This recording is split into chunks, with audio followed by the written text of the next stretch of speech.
বিশ্বনবী বাড়ি ফিরে আসলেন এবং হাসান হোসেনকে খুঁজতে লাগলেন। তখন বিশ্বনবী অনেক খোঁজাখুঁজির পরেও হাসান হোসেনকে কিছুতেই খুঁজে পাচ্ছেন না। এরপর মরুভূমিতে গিয়ে রাখালদেরকে প্রশ্ন করল, হে রাখালরা, তোমরা কি হাসান ও হোসেনকে দেখেছো? তোমরা কি দুটো ছোট ছোট বাচ্চাদেরকে দেখেছো?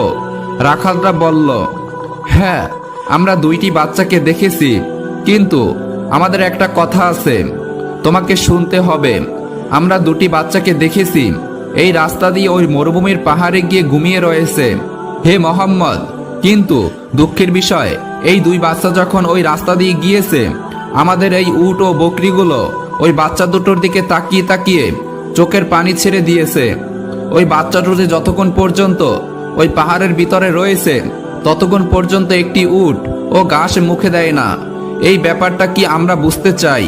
তখন বিশ্বনবী বললেন, ওহের রাখালরা, তোমরা ওই দুজন বাচ্চাকে দেখে সহ্য করতে পেরেছো, জগৎবাসীও সহ্য করতে পেরেছে, কিন্তু এই উটগুলো সহ্য করতে পারিনি, ওই পশু পাখিগুলো সহ্য করতে পারিনি। ওই দুজন বাচ্চার মুখে যতক্ষণ পর্যন্ত খাবার যাবে না ততক্ষণ পর্যন্ত এই পশু পাখিও মুখে খাবার দিবে না।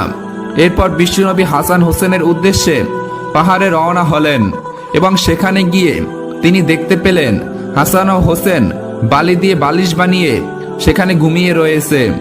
তখন বিশ্বনবী হাসান ও হোসেনের কাছে গিয়ে তাদের মাথায় হাত বুলিয়ে দেয়।